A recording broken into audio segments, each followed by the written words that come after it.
Room 3B. No one leaves class. Every town has an abandoned school. You drive by it at night and tell yourself it's just a shell, a memory that refuses to crumble. Saint Helene Elementary was that place for us. Closed after a fire 2 decades ago. The roof sagged, the windows were blind with soot, and someone had spray painted "Keep Out" across the front doors. So of course, that's where I went. A friend dared me to record inside for my horror channel. One night only. Wake up. One full recording. Wake up. I thought it would be cheap content. A little ghost hunting parody. Some creaks. Maybe a rat. Wake up. But the moment I stepped through the doors, Wake up. the air felt wrong. Wake up. Heavy. Like the walls were breathing out memories. The smell of chalk dust and rainwater hung thick in the hall. Every door I passed had a number burned into the wood, black around the edges, as if the fire had chosen its own attendance list. I followed the corridor until I found room 3B. The handle was warm, like a hand had just left it. Inside, 20 desks waited, perfectly aligned, dusted but untouched. Each one still had a name tag taped to the corner. I walked between them, reading the faded letters, until I found mine. My own name, written in red marker that hadn't aged a day. I laughed at first. Maybe someone else had the same name.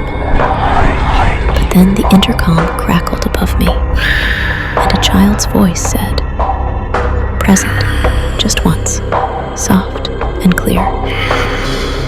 I wasn't sure if it had repeated what I said, or answered me. When I turned on my flashlight, I caught shapes in the dust.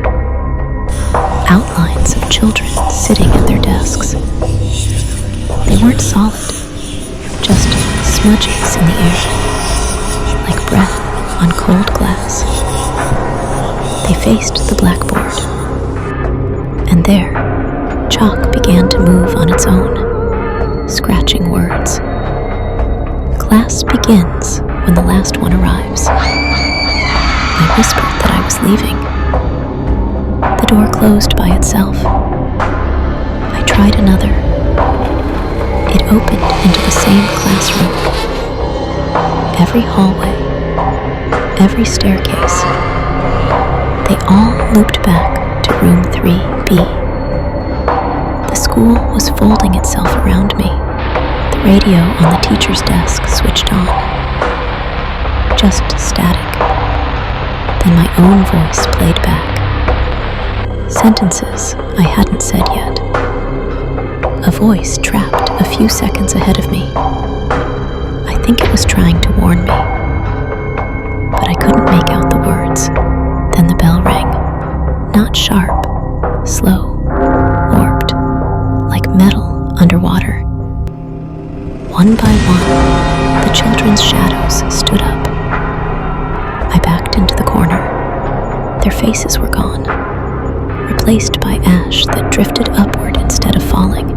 Each time the bell tolled, one shadow faded, until only a single figure remained. The teacher. She turned to face me. No eyes, no mouth. Just a hollow blur shaped like a person. The chalk floated again and wrote, "Good. Everyone learned to stay." I ran. I don't know how long. When I finally burst through a door, I was back outside. Or I thought I was. The sky was gray. The ground slick with ash. Not rain. My car sat there, headlights on. But inside was me. Hands gripping the wheel. Eyes closed. Lips moving like I was still telling this story. The figure in the driver's seat opened its eyes and mouthed to 2 words I couldn't hear. Then the bell rang again. I woke up at a desk. My camera lay beside a stack of attendance sheets. At the bottom, a new name had been added in red. Mine. The intercom crackled. Present. And I understood. The class was full again. If you're hearing this, maybe you found my recording. Maybe you're standing outside Saint Helene right now, thinking of stepping inside. You'll see the lights flicker on. You'll hear the bell. Don't answer it. Nobody leaves when the lesson begins.